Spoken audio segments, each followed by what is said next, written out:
6:05. The first thing I'd like to do is agenda review. We need to add a 6E is the side letter for the teacher contract lunch issue, and that's an action issue. And under 7, new business, that's going to be executive session because it's personnel, but the change there is possible action that we'll be taking. Does anyone else have any other changes? I'll get them all. Okay. We clear on that? Can I get a motion to approve the amended agenda, please? So moved. Agenda as amended. No. Right after. Okay, is a second, and during discussion? Okay, all in favor? Aye. Opposed, abstentions? Great. Please join me for the Pledge of Allegiance. Pledge allegiance to the flag of the United States of America and to the republic for which it stands, one nation, under God, indivisible, with liberty and justice for all. Okay, next thing is visitors. Welcome visitors. Is there anyone who'd like to address the board? You want to address the board? Just for a second. Okay. I just want to commend Dr. Dirk on what a great job sorry, I'm looking at you, Dr. O'Dell, on what a great job he did on moving the entire school community to and from our relocation sites in a half an hour or less. It was a lot with pre-K to 8. He had it all worked out and we hadn't had a meeting. It was awesome. And we didn't sleep much the night before dreaming about moving the children across the street, but it worked well. Thank you. So, sorry, Tom. Anyone else like to address the board? All right, moving on. Can I get a motion to approve the consent agenda, please? So moved. seconded. Seconded by Nina. The consent agenda includes approval of the minutes from the last meeting, November 15th. Media packets, the grants for our information, and the employee handbook for us to look at and we'll talk about next meeting. And I think that's it. So is there anything that has to be taken out of the consent agenda? Which I probably should have asked that before getting a motion. I would just add, it's stated pretty well here, but the employee handbook, as Mike mentioned, it's so long, we thought we'd like to give that to you ahead of time. It's a real neat job that's been done. But it'll give you a chance to, over coffee someday, to read it before we talk about it next time. Kathy will have a presentation at the next board meeting. Perfect. So there's a motion and a second. Any more discussion? All those in favor of the consent agenda signify by saying aye. Aye. Opposed? Abstentions? Motion carries. Yeah. Old business, number 6A, building purchase update. My update is the fact that after our last meeting, we went back to the landlord, Larry Bevins. Everything is in the works. Our lawyer's talking to his lawyer to get the contract set up. We're pretty much there. We're looking to close either the end of December or early January. So we're right on track. Martha, I don't know if you have anything to add? No. We're feeling pretty good about it, and there's nothing stopping us. Everybody's on the same page. Perfect. Any questions for Kevin? The board? All right, we'll move on to what? Oh, that was Al. Al, did you have any questions on the building purchase update? No, everything's fine. Okay. That's just discussion. Now we're going to have a discussion in 6B on the climate survey update. The board has the climate survey. It was put out last Tuesday, and was the due date for finishing up was yesterday. You've got a very good cross-section of people from Fairfield. So I want to reiterate this, what we mentioned within your package. There are two sections to it, as you know from the survey itself. there was the numbers which were rated 1 through 5, and then there were areas for people to do a narrative. We were very clear to everybody that the input they gave us was going to be confidential, so I want to make sure it's very clear that the narrative aspect to that is confidential. We should not be talking about that because in an area such as ours, you might be able to guess who some person is, or somebody else might be able to guess. We don't want that. The numerical part, the ratings part, we should feel free to talk about, and we will make that public. But is there any discussion, any thoughts on it? So are we talking about the substance of it, or? Yeah, just the numbers though, but not the comments. I got that part. I mean, but we're talking details, or are we talking? You can talk details if you want. You know, I mean, if there are any comments you want to make, or any Well, highlights. I was just gonna ask if there was like an executive summary. Did you make draw some conclusions or Not at this point. observations? It just came in, you just wrapped it up, right? Yeah. Right now, it is what it is. We could. I do want to put that out. It is public, and I think probably when we put that out to the public, we should put some sort of summary to that. I think so. Okay. I think the comments were really unabashed, and they were, Well, you know what I mean? They were just, people felt comfortable with that replying to it, is what I'm saying. okay. You know, Yeah. there's a lot of good input in there, so I think the questions were well placed. Yeah, I did like the questions, the choice of questions. And so this actually wrapped up yesterday. Yeah. So do we have a timeline when we just put up on, we're just gonna put up on the web page, or is there some other distribution of this? We'll talk about that as a group to see. I'll talk to the team also on how best put that out there. Okay. We'll definitely do it and put it on the website and stuff. Yeah, We'll but- probably do more than that. Yeah, okay. I was just wondering if there's something particular about aiming it towards Fairfield since it was a request. Yep. Um, That would be our plan. Okay. Anything else on the climate survey update? Any comments? Questions? So are we gonna put it on the agenda again to have more of a discussion, or to get or are we just gonna read about it on the website? I get that it just finished. I get that there was no time to do any analysis, but I'm just. What would you like to see? Summary. If you want to talk about it more. I guess that's sort of a summary. Do you think the board should see that before it goes? I don't, no, not necessarily. I just Okay. think there should be some, Talk snapshot, about it. maybe. Sure. Okay. So put it on the agenda for next time. Well, I don't want to hinder it from being put on the website though, so, whatever you think is the right process. It just feels like we just got handed a survey. Yeah. And, I read through it, and that's good. Well, but- it's kind of the question I had with you 2 weeks ago, or a month ago. Now that you have the survey, what do you want to do with it? And there was never an answer to that. Well, yeah, but So it's I great. can go here and check through and do my own executive summary if you'd like, Yeah, but it might not be the same that you would get. and I agree. So if that's what you'd like to see, is after we do a summary, if you want to talk about it at the next meeting, that's fine. Just whatever the board's will. Am I the only person that wants to do that? No, I think we should do that. No. Do you think the board should see it first, Nina? Okay. Who does the executive summary? Administration. I will do the summary. I will put it on. If you then want to talk about Just end it. the thing again, that's fine. We can do that next time. Email.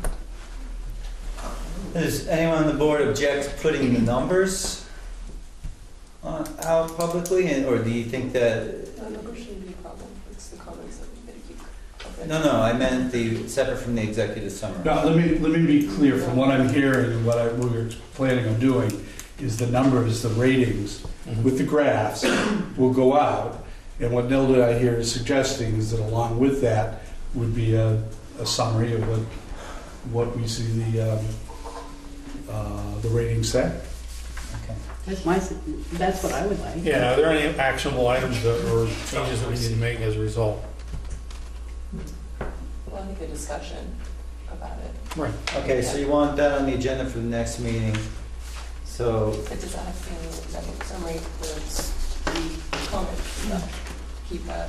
well, the comments are all out of the picture. We see those in executive session, or we see them as board members and the administration sees them, but they can't be made public. So are we looking at actions just off the number part of it, as opposed to the comments? Yeah, I would imagine. I mean, you could draw conclusions from the statistics, and that's something Kevin would do if we want him to, and come up with some kind of summary. But The qualitative stuff is something we can. right, for me, I'm okay with just putting the numbers out, but and letting people. I think you can make an executive summary off the comments Yeah. that they'd be paraphrasing and. Okay. And that, I mean, that's usually where you Okay. have professionals do this stuff. So my question is do what we have goes out and then the executive summary gets looked at next time? Or do we wait No, and I put, think we should wait. we should wait and put the whole thing out? I Nilda? agree with that. Mike? Do you want it all done together, Nilda? I'm not that hung up about the thing not going out, but it seems, I don't know, it seems kind of counterintuitive. If we're gonna send it out, let's send it out with an executive summary. Well, I understand Summarizes that it. Otherwise, question. it's like everybody can do their own. I think there should be some summary. Okay, well, I mean, I had to ask. I mean, so You're shaking. we're hearing from the board that we're gonna put this out after the next board meeting. But I don't want to be the only person talking. I No, think this needs no. to be, We agree with you, Nilda. We're with you. I'm with you. so silence is agreement. No, I No, said they- it. they just can't hear us. We're Just can't hear us. We're going to release Okay. executive summary. Is that what you're saying? What they're saying is that we release the numbers and an executive summary that Kevin will write at the same time. So that puts us back 2 weeks before we release the survey. It's not that long, we're live. No, It just takes a no. step back and just kind of absorb it too. Well, it gives us more time. I mean, you tracked around in less than 8 hours. I It just, when did can give it it 2 more close? weeks. It closed yesterday, so nobody's really even had a chance to look at this. Okay, what do you think? Does that give you enough time, Kevin? Couple I'm weeks? still not getting clarity. Okay, so what I'm hearing is that we want to wait for the next meeting to look at the executive summary, how it will be presented to the public, the numbers and the executive summary, and then discuss it and then either make changes or whatever has to be done, and then approve it for you to put out to the public. Am I correct? Let me make it simpler. Go ahead. What are we gonna do with the information we got? That's the question we've been asking. Well, let's take a step back and because I think Kevin, that's what he needs from us. Okay, Okay, yes, we have the numbers. Are we looking for him to take what the feedback and put an executive summary, put it together, with the numbers, and then release it together? But I think we need to have the discussion before we release it. Because again, we want to keep, it's confidential. that's what I'm saying. Okay, Kevin, does that sum it up what you're looking for, or what? So can you say that one more time? Just take a step back. This only closed yesterday. Take a look at the numbers, put that, however we want to, present that out. But then take an executive summary of the comments. I mean, is that how we want to do it? I mean, I'm just asking, because people made comments. Are we going to look at it? Are we going to not look at it? I'm wondering, is this something that should be discussed in executive session? Sounds like it. Because wouldn't we all want to perhaps have input with Kevin as to what was written on these comments? I mean, we're all privy to it. It would play a part as to how we assess as best as we can what's been given to us. We have numbers, of course, but the assessment, the comments have to factor in as well. And not that Kevin wouldn't do a fine job, but I'm sure I wouldn't mind sitting in and just throwing it around the Okay, well, the thing to do then is we'll have to put this on the agenda for next time, and we'll run it, the comment section in executive session. Okay, and Is that okay? I would just mention, there are certain aspects of that that should be an executive session because they're evaluative. Yeah, There are other aspects that reality should not be an executive session because they're just facts. okay, so we'll be having two discussions then, it sounds like. All right, so that's what everyone okay with that? Kevin, you think you're Yeah. expecting? Al? As long as we understand what we just said. I'm sorry to be a nag on this, but I'm not getting clarity. I don't know precisely are we saying that you don't want me to do anything, and let's wait until next time and rediscuss it after you've had a chance to look at it? Is that what you're saying, Nina? No. No, I don't think that's Because we what we're want saying. Kevin, we want him to come back with an executive summary so we can discuss it. And then if we need changes, then. So we you'd can. like a draft Yes. executive summary Yes, please. put For- together for the by public. me On. that and you your could team. then You and your We team. still need to discuss. because some of the discuss. comments- Hang on a second, hang on, guys. Okay. Is that correct? Yep. But the Yes. executive summary is something that we would share with the public After we, after we approve it. yes, Yes. that's what I'm hearing. Is that what we're saying? No, that. Well, I think, Kevin, there's an opportunity to factor in some of the comments in an executive summary in a non-identifiable manner, whereas if you just handed somebody this, if somebody says, I've worked there for 16 months, 2 days, 3 hours, people can figure out who that is. But you could say, a new employee, or an old, whatever, you can draw those conclusions Yeah. that don't identify. And that's not my confusion. I get the fact that you want executive summary at some point. And that would factor in the narratives. We can do it in such a way that you can't tell one person from another. What I'm not sure is, I think I'm hearing you want me to create that and bring it to you next time to look at it.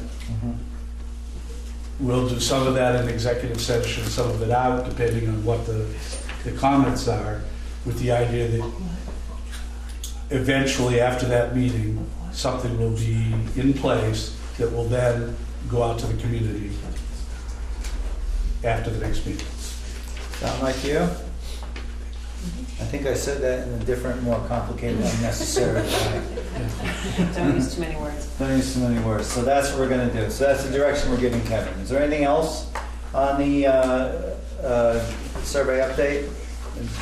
Just let me recapitulate in my mind all the thing that has gone on, listening to what Kevin was just saying.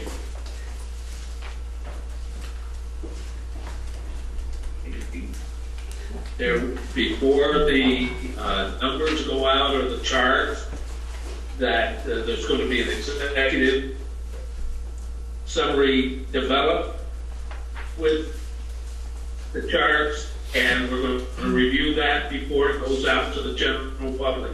Is that Yes, what we're? Yeah. that's what we're agreeing on through consensus right now.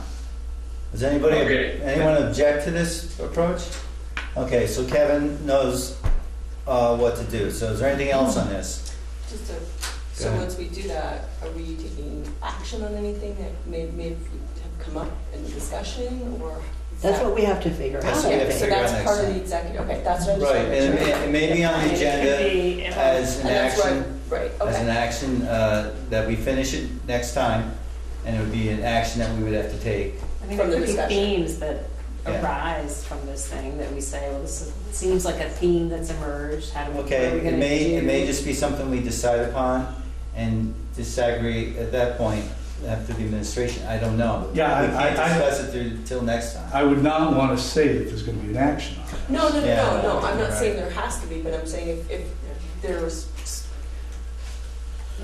From this An outcome of information, evidence, yes, it may yes. bring things up, or Correct. things more you want to That's discuss what I'm saying. and move forward with. Right, and it might prompt a future survey that could be more like a pulse survey that would just focus in on some key issue.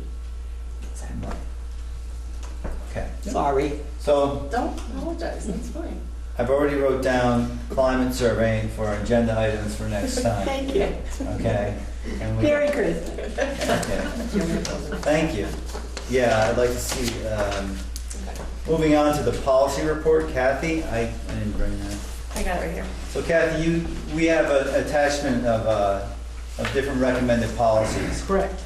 and, And in the first column, it has the letter. For instance, all the A policies are board policies, and the ones that do not have a date under adopted, we left those as procedures. So for instance, the very first one, board meetings, agenda, preparation, and distribution says, because the policy says the board will meet blank every blank on the, it could be the first and third Wednesday of every month, because you would have to change that anytime you changed a board agenda, you would have to go in and approve a different policy. So things that have dates in them or are required by law, we moved into procedures. And because they're recommended, VSBA understands, the Vermont School Boards Association understands that in many districts you have very clear procedures you use for these things. So board meetings and agendas under board policies. Non-discrimination, that the wording for that has changed several times over the past couple of years. So we have moved that to a procedure so that every August we put out a non-discrimination statement that's in compliance with federal and state law. So we moved that to a procedure instead of a policy. The other one under A, community engagement and vision. Some of these are simple paragraphs that say, the board will work in concert with the community on a vision, that we have a vision statement. If you were to change that statement, you would have to go back and change the policy. So again, we felt that was something that was a procedure rather than a policy. The two that are policies under board policies are public participation in board meetings. It was one of the first policies we passed as an MRUSD board. And the notice of non-discrimination is a policy, but we moved it to a procedure.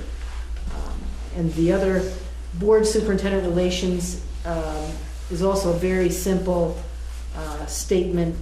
Some of these as policies are less than a paragraph long. The superintendent relationship talks about the superintendent and the board respect the confidentiality rules. hang on a second. Okay, Al? Getting a call. You getting a call? Al, I think you're getting a phone call. Yeah, that's all right, let it go. Okay. Let it go to the answer machine and get to hear his message. Hi, this is Al. So in terms of, if you want me to, I can go through each section and give you kind of a summary of which ones are policy and which are procedure. Or if you have specific items that, when you looked at this, you said, I want us as a board to look at this as a policy. Under personnel, we have recruitment, selection, appointment, background checks. Those are all required by state and federal law. Professional development, that policy basically says we believe in professional development and we'll provide it. It's covered by the contract. It's covered by the contract. It's basically a statement. So you can only really do this to recommended policies, is where you can move them around like this. Well, in some cases, we have made things policy. Public complaints about personnel, we made a procedure because it lays out, these are the steps we want you to follow. Right. So it's not that we don't have something in writing, and the ones that are a procedure, they are on our website. Okay. So the policy and the procedure is there. Unless we felt it wasn't necessary to have a written procedure or a written policy. Because procedures are administrative. Procedures are things done by your administrative team.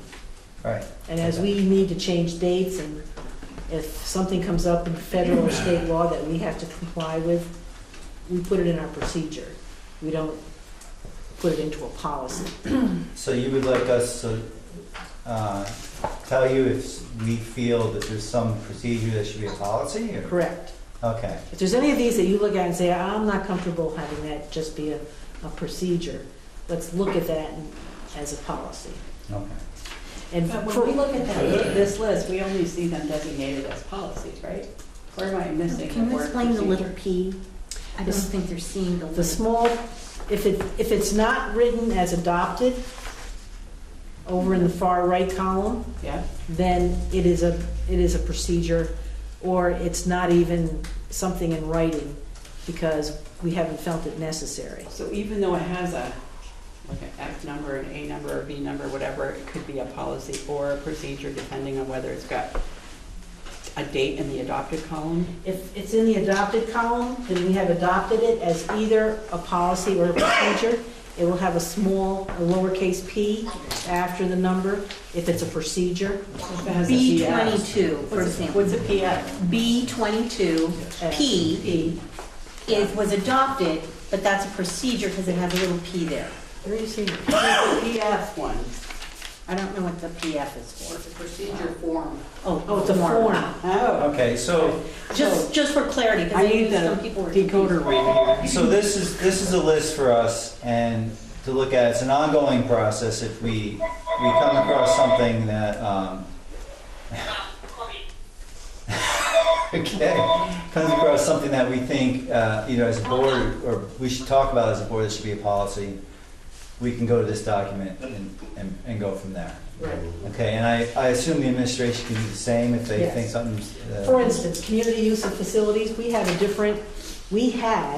excuse me, past tense, a different policy in every school. And we are right now working on a single community use of facility policy to bring to the board. Okay. But our process in our office is to bring it to the administrative team in the central office, then to bring it to the admin council, which is all the principals, Okay. to review it, so that if we have disagreements about the wording, we work those out before we bring that to the board. Okay. So the facility one is on our radar right now. And the other one that we're looking at the possibility of developing as a policy is the use of cameras in schools. Several districts around us have established a policy, and we're looking at what that might look like for us, if we thought Okay. it was a good idea. So- There isn't even a recommended or policy to be considered from the DSBA on that. So how would the public get involved, other than just commenting on, coming to the meeting and commenting on what they think should be in it? Is there a procedure that the public or a group of people can actually lobby for a policy? Yes. Okay. If you, first of all, there is the public review of any policy that comes before the board. Right. So the wellness policy, for instance, we have established a wellness policy under Jill to look at how to beef up our wellness policy, no pun intended. Vegan up our policy on wellness. You didn't say that, Green up, but I think, other than that, usually what happens is that either through public comment or through board discussion, something will come up where the board will want to pursue a policy on a certain issue. Okay. And one of our resources we go to is the Vermont School Boards Association to look at what they might recommend. This just gives you a complete list of everything that they've recommended or updated in the last Okay. 5 years. Any questions for Kathy? I have one. Go ahead. What's the prize? No. If something comes up that we have not yet reviewed the policy about what is prevailing, the old policy, or are you? No, what prevails is either the practice that we have in place, which may not be in writing. It could be that our practice is that, like for instance, our practice in hiring is that for experience outside of our district, we usually give 1 year of experience for every 2 years of related experience outside of our district. That's a process, not in writing. We follow it when we're hiring, but that's not in writing. A procedure is usually in writing, and several of the procedures that are listed here are the result of, for instance, we had an Office of Civil Rights Review, or we had our auditors tell us that we should have a policy on meal charges, on procurement procedures to make sure that we look at a certain number of vendors before we choose who we're going to get a contract. So they come from a number of different places, but if we have something in writing that we expect everyone to follow, it's a procedure. Okay, anything else? Kathy, you got anything more? Or? Nope, that's it. Okay, we're good. Thank you, Kathy. 6D is a board retreat. This was a motion to bring it in December. I am asking for a motion to table this to December 20th. I know there's different opinions about a board retreat, whether we need it or not, but I would like Jim to lead that discussion. So unless we want to talk about it, I would entertain a motion to table this till this board retreat discussion until December 20th. So, Second. Any discussion? Yeah, I didn't think so. All in favor signify by saying aye. Aye. Opposed? Abstentions? Okay, we're tabled. 6E is the side letter for the contract on lunch for the teacher contract. So that's being passed out right now. This is something we have to approve. The board,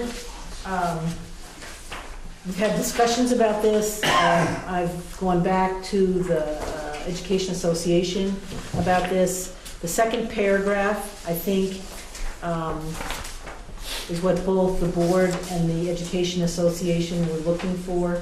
What it basically states is that the daily duty-free paid lunch period that was scheduled in fiscal year 2017 would remain in place unless mutually agreed to change it to decrease the amount of time for a lunch period. And that would be mutually agreed by the Education Association and the administration. Okay.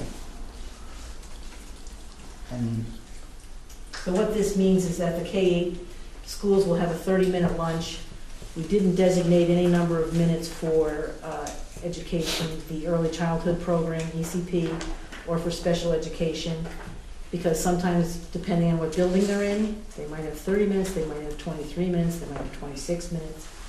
At BFA, it's 23 or 26. So basically what it says is that what was in place in FY17 will remain in place for the duration of this contract.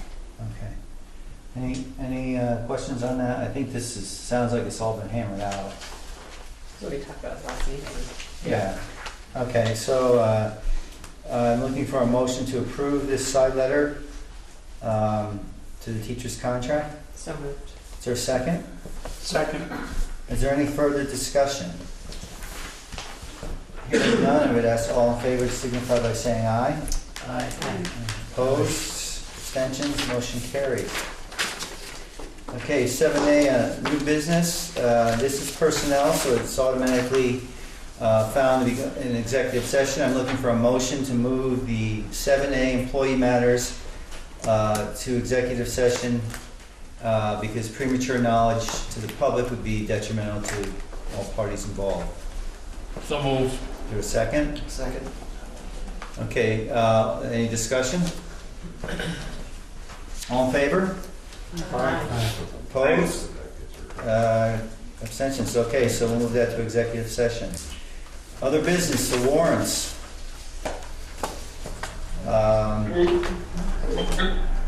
Go ahead, Al.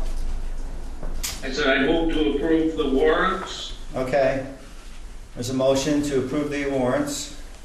Is there a second? Seconded. Okay, so there's 2 seconds. Is there any discussion? There was a lot of warrants this time around. There were 3 packets.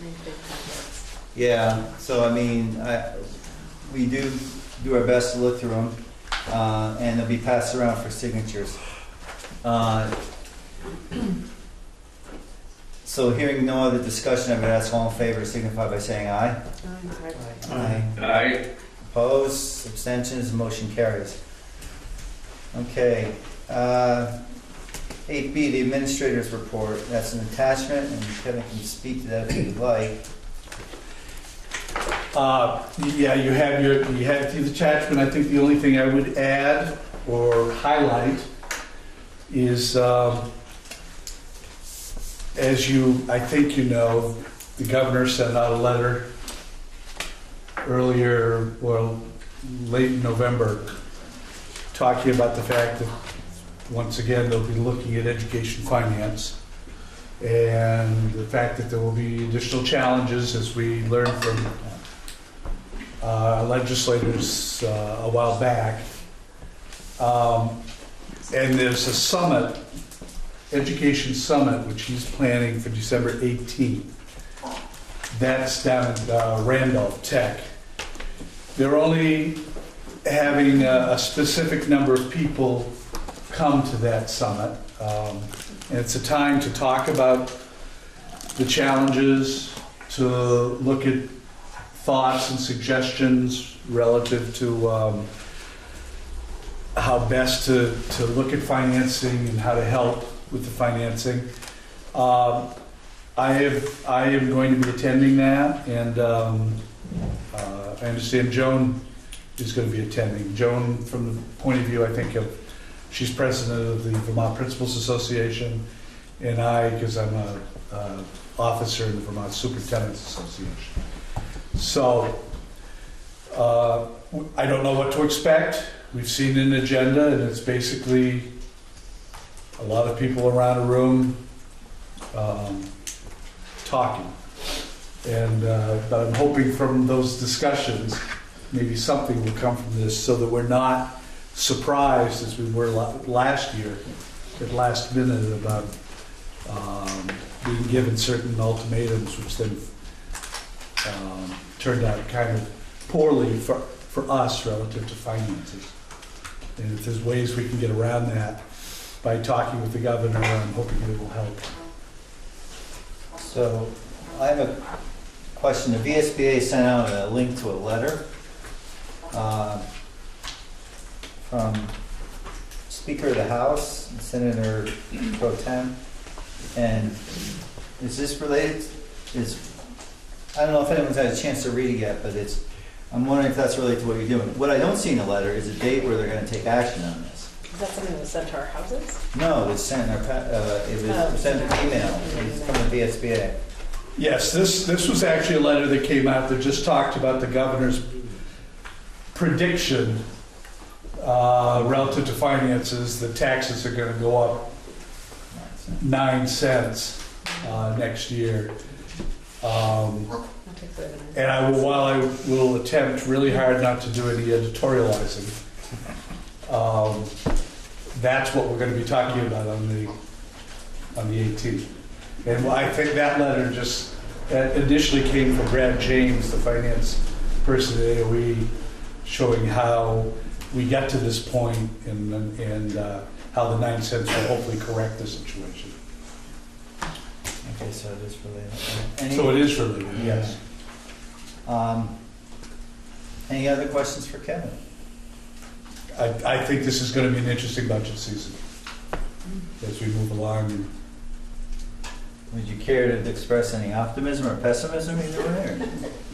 Not at this point. I mean, I think statewide pessimism has come out from the top, yeah. and I don't think there's any doubt about that.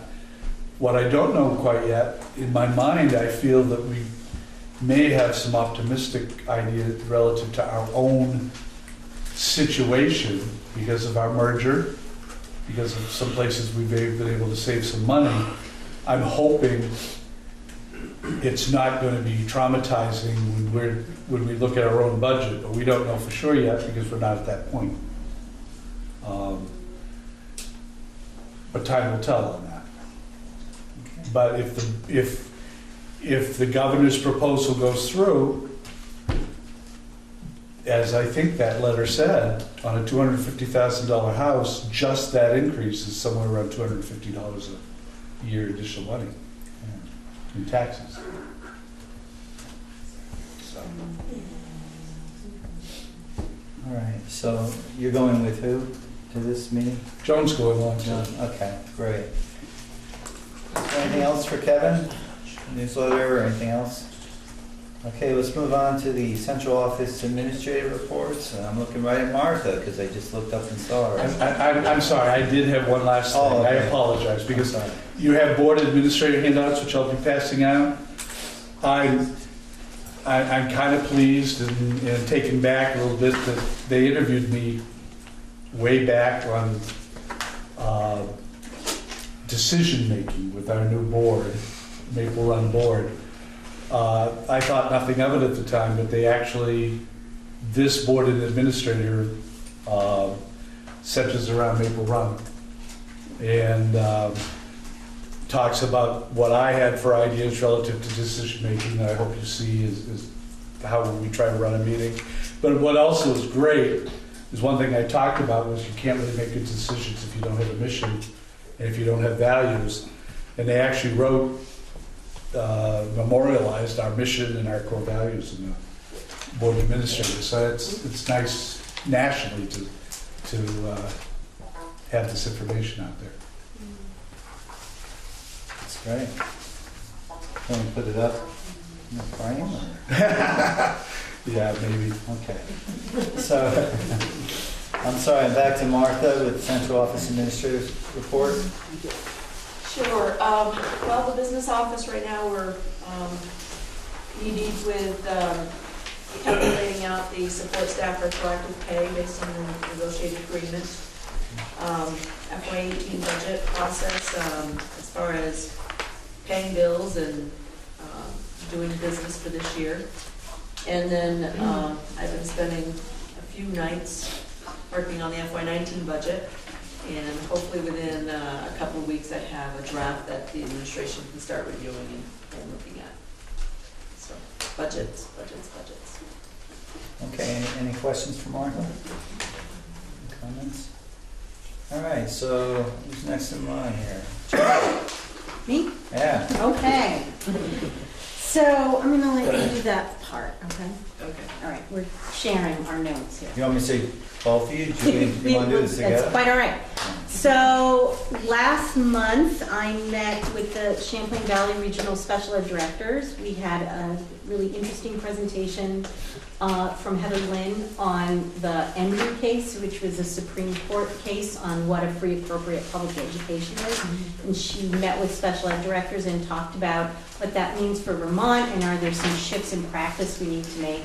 So that was really interesting. I'd already done a presentation for special educators with some top 10 do these things, so, make sure you focus on these pieces. And I thought that her presentation really supported that. Okay, so just, let me interrupt. Yeah. Just tell everybody who Heather Lynn is. I'm sorry, Heather Lynn is one of our attorneys, the one who focuses on student issues. And she focuses on special education law a great deal. Okay, thank you. Thank you. Another thing, I've been doing a lot of work with Martha and the building leaders on staffing needs and any changes. We do have some retirements, looking at what we need for next year. And really today we were printing out every single person that's in special education and beginning the conversation of budgeting. It's a lot of work to do there. And I think I'm going to end with the fact that we had a really great BFA experience on Monday night. I was there with the special ed team leaders at BFA. We had a lot of parents come up and ask about programming for special ed at the high school. And we talked about unified sports, and we talked about programs that kids with disabilities and all kids access and how much there is at BFA for students. So it was actually a very positive, it's a nice way for families. They're there maybe to see about clubs and the math department, and they always seem to sort of slink on over and say, by the way, I have a kiddo on an IEP, and what does it mean when they come here? We talk about the transition process that we do too. So we had more than usual stop and have conversations with us. So it was really, really positive night. Any questions or comments for Julie? Yeah, it was nice to see some board members there. Great to see I think that. yes, it was a really good experience. I was gonna ask you don't have a kid that's old enough to go to the high school. You were there as a board member, right? Almost, She's almost seventh seventh grade, grade yeah. first, yeah, they invented seventh grade. Okay. Yeah. Well, I wasn't looking at that like now. Yes, no, it was good. Okay, so Joanne, what would you like to? Well, so I don't even know where to start. I guess my life has been about investigations. It's been about bringing training to district leaders through Heather Lynn, who also focuses on hazing, harassment, and bullying. We, as a admin team, leadership team, developed questions for her that were relative to situations that that had come up in the schools or have come up that we've dealt with. So we pulled that together. She came in and gave a presentation to all of us. I don't have the date in front of me, but recently. And then I've been working in the schools supporting some of the designees who do the investigations on how to conduct interviews and how to get the most information in a very respectful way, whether it's from teachers or it's from students. So I've been doing a lot of work in that area. The other thing is a major focus on what's called the Act 264 process, and what that is are the agencies coming together, our community partners, so GCF, education, mental health, and then what other, sometimes pediatricians, health providers. It kind of depends on what the situation is. And we come together and develop with parents and families coordinated services that meet their needs. So it's interagencies really doing a lot of collaboration and working together. And as on a state level, the statistics show that there are a lot of kids from communities that are going into residential care. In our community, we've been getting some accolades from the state level for being able to come together in these collaborative teams and figure out how to wrap around kids and wrap around families so our kids stay in our community. So, and then there's the usual, go to meetings and go to more meetings, and yeah. So it's been really busy, and I just want to say a word too about an email that I shared with the leadership team and our special educators that was put together by Janela Vogel from Salem City School. And it was about the holidays, and it was about being mindful that not all of our students are in the same situation as we are, or as lucky as our children are, and to just be mindful that the holidays are not a fabulous thing for all of our kids. And so I just want to publicly thank her for putting that together, because it was an awesome reminder. And that went out to that letter went out to the staff. Staff, right? Okay, yeah. And I'd be happy to share it with you. I got her permission first to share what she had written to city school well, staff. I'd like an email, but okay. I can't speak for anyone else on the board. Maybe just email it when you get a chance. Anyone else? Yeah, send to the Yeah, board. so It send it to becomes the board. public, completely public. It's public. Well, it's public when she sends it. I asked permission We did. Okay, from yeah. her to be able to share it with the folks I shared it with, and she was fine with that. Okay, Yeah. perfect. Thank you. That's good. Thank you. Any other questions or comments for Joanne? Well, Kathy, Just one yeah, go ahead. question. Who is she? She's a guidance counselor at City School. Oh, okay. Thank you. That's a good question. Yeah. Okay, Kathy.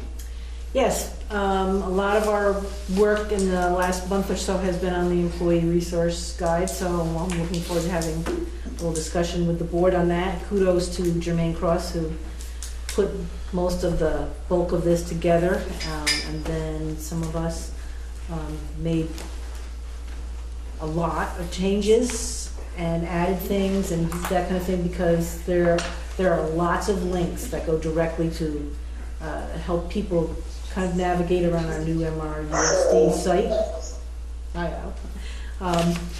I'm also working on wage scales across the district when we have people with the same job in different schools. We really have to look at the payment and make sure that those all are the same for the same type of position.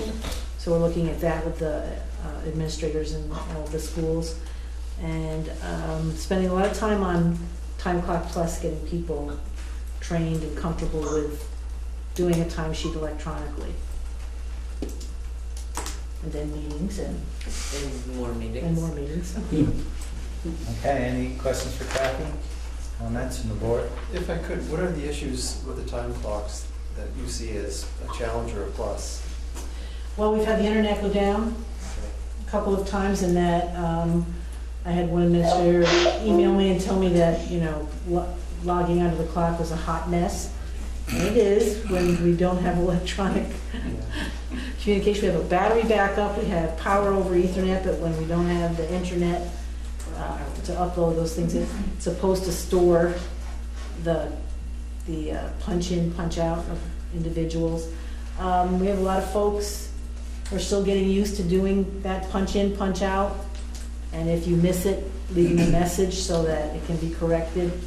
And when a supervisor corrects something, the individual has to go back in and approve their time, which makes sense. If somebody changes the number of hours I worked in a day, I would like to see that and approve it. It's the mechanics of using the system. How to deal with substitutes, because they're across the district, and we have substitutes who substitute in more than one school. So there's a lot of behind the scenes setup that we're finding, that we're trying to do so that it makes the job at the school level a little easier when they come to approving time. Takes time. I'm just wondering, is the system able to, when the internet's down, is there some part of the system that's able to make a record of the Yes. time that they're punching in, and when the internet's back, just go ahead and upload It it will then? upload it, but if you go in and change the time, meanwhile, that causes some issues for Okay. the rest of the data that's there. So we're figuring that out with the company that's working with us. Okay. Anything else for Kathy? All right, Jill? Hi everyone, I'm kind of head in the back here, but I do want to start with what Kathy had mentioned earlier this evening, which is the wellness policy, because there's been some great work that's been started this year already. I believe it was attached to your board packet tonight, the WSCC work that started. And just a brief update, the whole community group that met last week was able to dive into the policy and break it into bite-sized pieces so that they can work together collaboratively along with the administrative team in order to create a policy throughout this year and maybe even into next year too, depending on how long it takes to really develop an excellent policy to balance the whole child. So I'm really proud of that work that's happening, and I know Denise has been a part of that group. The next meeting will be on January 8th at SATEC from 3 to 4, so I just wanted to make that announcement as well. Just a couple of highlights, so I could go into the meetings and the paperwork and all that part that's not as exciting to talk about, but one thing I am really proud of is the continuous training that's going to be happening at BFA for our teachers who are new to working with English language learners. And on January 2nd, Barbara Tinney is going to continue this work that we started as part of an 8-series workshop. And so this is the second session. So thank you to Chris and thank you to BFA for allowing us to be able to continue that professional development that's very needed, especially as this population continues to grow for St. Albans. So I just wanted to highlight that. In addition, we've been awarded some surprise Title IV money, and over the past few days I've been trying to do a needs assessment so that we can use this money to the best of our resources and the best of our abilities to continuously provide professional development for our teachers and for the administrative team, and for our arts committee, which we're really excited about. And so that's, yeah, so at any point if you want to chime in about Title IV money, because this is new to us, and this is something that we are very happy to receive the funding, but we're working as an administrative team to decide how we want to use those funds. So that's been consuming quite a bit of my time for the last few days. And the last thing that I did want to highlight tonight, because we haven't talked about it as a larger group, has been the emphasis on the 8th grade to 9th grade transition from our elementary schools to our high schools, or to BFA, I should say. And so I'm really proud of being able to do this work with Joan and with Chris and also with Preston, who is not here this evening. But one of the things that developed was we are currently working on rewriting the 21st Century Grant at St. Albans City School. And this conversation of rewriting the grant opened up a new dialogue around how we can support children, all children, as they leave the elementary school and enter the high school, to build relationships with new teachers. So some of the discussion and dialogue that we've been having back and forth is creating a 1-week program in the summertime for BFA teachers to meet 8th grade students who are going to be transitioning, to do some relationship building classes. It doesn't necessarily have to be content. It could be something that's fun and engaging that teacher also has an interest in. So I'm really proud of that work. I think it's a great step in the right direction for our 8th graders who are headed to high school, so that they feel welcome and comfortable as they make that transition. Okay. Any questions for Jill? I just want to thank Jill for her work in spearheading that. It's been a really good process in using that grant to try to engage our kids in that critical 8-9 transition and making sure that the ELL students are appropriately supported. So, thank you. And Jill, in the wellness policy, what kind of cross-section of the public was involved? So that's a really great question. So if you remember back to one of our earlier board meetings that we had strong participation from community members, teachers, Rise Vermont. This is a large group of individuals, and actually if anyone else would like to join, we're certainly welcome to have other participants as well. But what I really like about this group is that it is coming from a wide variety of people from the community weighing in on best practice for kids. So it could be health and wellness, it could be physical environment, it could be a variety of different elements that go into benefiting, looking at the whole child. And so we've got a strong group of people, and I'm happy to share that list with you of who's been involved with that committee work. There's people from I want to make sure there's people from everywhere. Oh yeah, there's people from all of our schools. Okay, let me answer that. Yeah. So there's individuals and volunteers from all of our schools, very well-rounded, and then we've got local community members, we've got some therapists, we have some counselors, we've got Rise Vermont, so it's a nice blended group of people that are weighing in. And any pediatricians or anything, or yet? I mean, you might get some. No, not any pediatricians at this point, but it doesn't mean that they couldn't join in the future. Maybe they'll be watching. Yeah. Yeah. Okay. Plug to the public.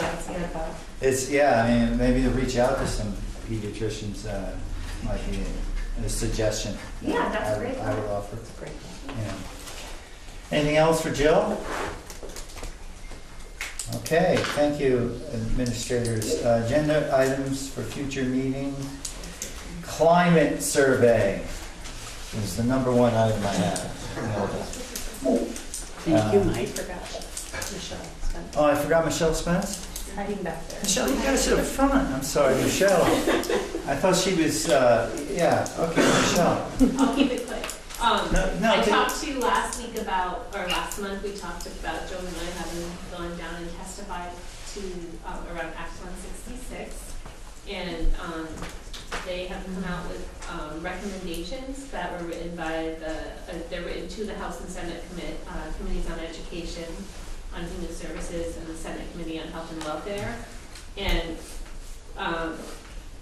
they are recommending that, #1, that Vermont should continue to sponsor a universal pre-K program through Act 166 or something similar.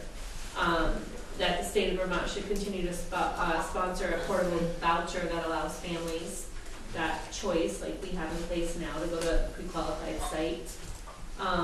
That the state of Vermont should continue to fund the pre-K voucher from the education fund.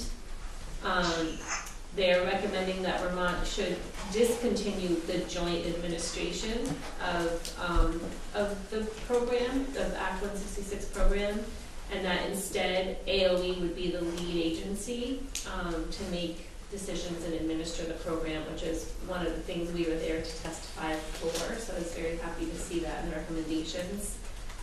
Also that they would seek efficiency in the voucher program and do more of a centralized accounting and contracting, because it's, you know, if you're a private site and you contract, if you have kids from 15 different school districts, you might have 15 different processes that you have to follow depending on the school district. And also that they are looking at creating a system with the least amount of dual regulation and duplicative efforts for all types of programs. So I thought the recommendations were right on. They will be hopefully doing a different type of report later in 2018, and hoping that by May 2019 that they would be prepared to make the shift in the way. So by the 2019-2020 school year, I think is when we would start seeing a change in the way we're doing business. But I was very happy to see the report and the recommendations.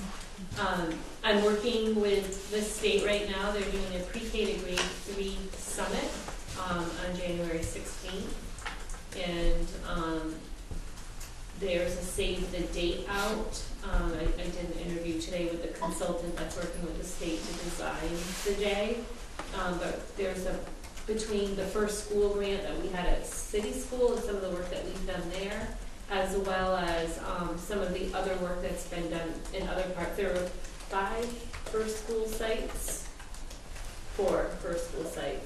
and another 4 or 5 sites working through a different pot of funding that's really looking where schools are really deploying resources, looking at that pre-K to grade realignment. So this is a summit to pull all of those people together and start looking that around the state. So that'll be coming up in January. And then the other thing I've been doing, and I'm not sure if I mentioned this before, but we've been participating, one of my preschool teachers at Barlow Street, Crystal Burgess, and I, in Math Studio, along with Town School in Fairfield. So we're continuing to do that, and I'm learning a lot about math, learning the way kids learn math now, which is very, very different than the way I learned math. We are also implementing a new curriculum this year in preschool, and it's very heavily geared towards early numeracy. And some of my teachers have questioned, like, why are we doing things the way this, why is this curriculum telling us to teach kids this the way they are? And so being able to sit into classrooms in the older grades through Math Studio, I'm seeing, like, oh, well, this is how they're teaching it in 3rd grade, this is what they're teaching in 2nd grade. So I'm realizing what we're doing is really, really important to laying that foundation. So I'm going to be working with the principals, hopefully to try to collect some videotapes of lessons being taught in those grades, so that we can see, maybe create a little video library so that preschool teachers can see what happens with the kids when they leave us, and maybe even do it the other way. I think it's for people that have been in the studio, it's nice to see what's happening prior to kids coming to you. And we've experienced that through the first school work that we've done too, around other literacy and vocabulary instruction. So those are some of the things that I'm working on. So Math Studio is a program that we purchased, or No, it's or a curriculum that we purchased? So Math Studio is a professional development effort. It's a company, we contract with Teachers Development Group out of Oregon, and they come and provide us with trainers in both the K-4 group and the 5 to 8 group. And we do the K to 4 training at Fairfield, and they do the 5 to 8 at SATEC. And basically, the trainer comes in and helps us think about math practice, and then we watch one of our teachers who's been assigned as the studio teacher teach a lesson, and we break it apart in terms of all the different pieces of math learning that are supposed to happen in a math lesson that lead kids to justify their math conclusions and to be able to generalize the math that they're learning across different mathematical things that come up in their lives. So it's really, it's kind of, math teachers learn how to teach math, and they teach math and they do it well, but keeping your mind focused on the very specific things that we're looking for in terms of kids being thoughtful about the math that they're learning, kids having good arguments and dialogue about their math reasoning and really listening to other people. That's the kind of stuff that this focuses you on. So VMI is like a math course that you take through UVM that makes you like a math expert. And then teacher development group makes you like a math teacher expert. So it's a really kind of neat thing, and we're doing both things together as a district. We looked at our data from our SBAC scores last year, right? And we came up with the idea, okay, we need some more work in math. So we came up with, what's working in our district in math. And Joan had some pretty neat things going on in her building. And we thought, how do we replicate that across the other buildings in our district? And Math Studio for K-8 just seemed like a really neat way to get us into that mindset of great math instruction. And I think the teachers are getting a lot out of it. They're definitely watching, looking at their kids differently, and listening with a different ear in the math classes, because it's all about mathematically productive dialogue. And getting them to verbalize their math understanding. It's pretty fantastic. And I think it's helping too with like vertical alignment among the grades, because they're sitting in this, they're looking at their unit lessons and looking at, oh, this is what you're doing in second grade, this is what I'm doing in third grade. And so there's conversation happening in that way too around what kids need to be ready. And across the schools, which is really neat. Early childhood, Fairfield and SATEC, and then, it's all good stuff.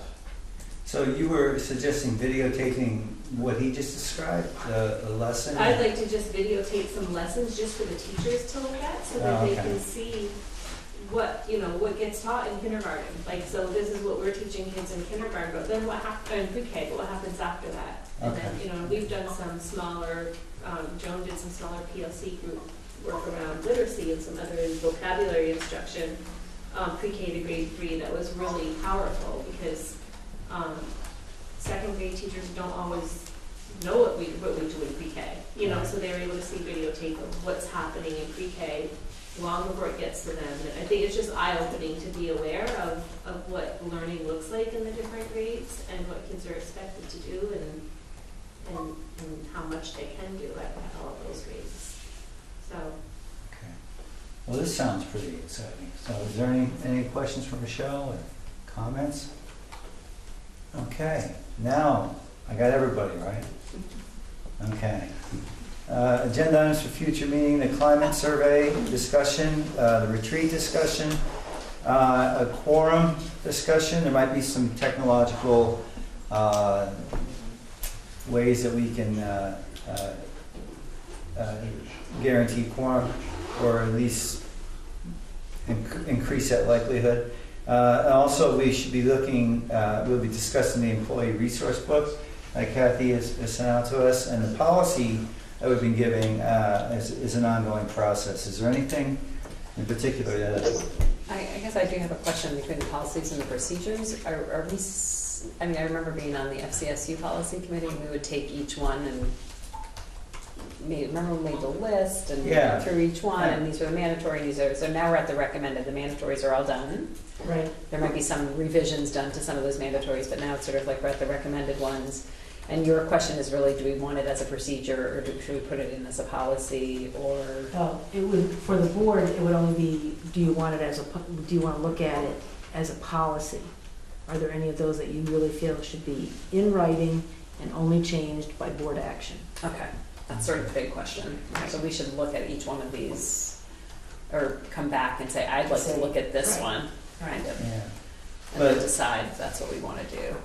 And you said some of these are pretty short, right? They're very short, and some of them are basically a statement, and we did not feel that we needed to make them either a policy or a procedure. For instance, how we set up our board meetings. we have a pretty established process that we follow to do that. So do we even need something in writing that says, this is how we're gonna set the agenda, we're gonna only look at things in executive session according to the law.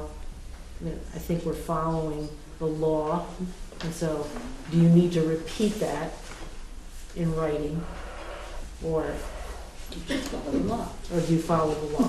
Right. So we didn't feel there was anything listed there as recommended that was important to bring forward as a policy that would have to be reviewed by the board and approved by the board, but We might feel differently. unless they're already approved, if it says it's a policy Right. that's been approved on such and such a date. We just reviewed all of these in the last 2 years. I know, right, that's what I'm remembering. I remember The doing work a lot that of we work in did on the those, policy committee. so. Right, and I'm not sure it's timely unless something comes up. And we kind of keep an ear to the ground, and VSBA will send out a notice to us if there's something that comes up that we think, you know, something critical has changed in that policy that we need to look at. Was there any language change that needed to happen in them, just based on like the FCSU versus Maple Run or anything like that? Like, We have done that for all of the required policies. right, not necessarily the recommended ones. Or, I can look at that to be absolutely positive. okay. So if we didn't do it for the recommended policies, we'll have to bring them to the board with the new language. Right. Okay. So that's future agenda item, I think. I think that could be. Yeah, well, we should do it. I mean, because we're basically the policy committee for this. We are the whole board, Yeah, isn't for the it? whole We are board, the is we don't have So a if- policy committee, If so. there's policy that needs language change that are recommended that we didn't get to yet, maybe we can Bless you. start bringing those to the board meetings. I think even in terms of the recommended ones, if we had a policy, and I'll just look to Brenda for a second. For instance, student conduct and discipline, I know we went over that. Yep. And I believe that we brought it to the MRUSD to be approved, but I will check to make sure they've all had the word change from FCSU to MRUSD. And if there's any of these, Sorry. When you think you would say thing. if there's any of these that have not, that we felt, no, Because most of them. Okay, well, So just to summarize here, I think we may be overthinking this. This is That's like a tracking document. it's so a the tracking parents- document. As you have mentioned several times, you've done a lot of work on this over Yeah. 2 years. I Yeah, don't think Kathy's trying to tell you or suggest to you that we make major changes, that you have something in front of you that you can look at, if there's something that sticks out. But generally, you guys, through the policy committee, really did a great job already on this. So we good? yeah, no, that was my Any other other question. I just future was okay agenda on items that. is Thank you. the next meeting is December 20th, and where are we having it? SATEC, very good, okay. We look forward to that. I'm looking for a motion based on the finding that we have found before on 7A to go into executive session for personnel. You got it. Is there a second? Second. Any discussion? All in favor, signify by saying aye. Aye. Opposed, abstentions, we're in executive session, thank you.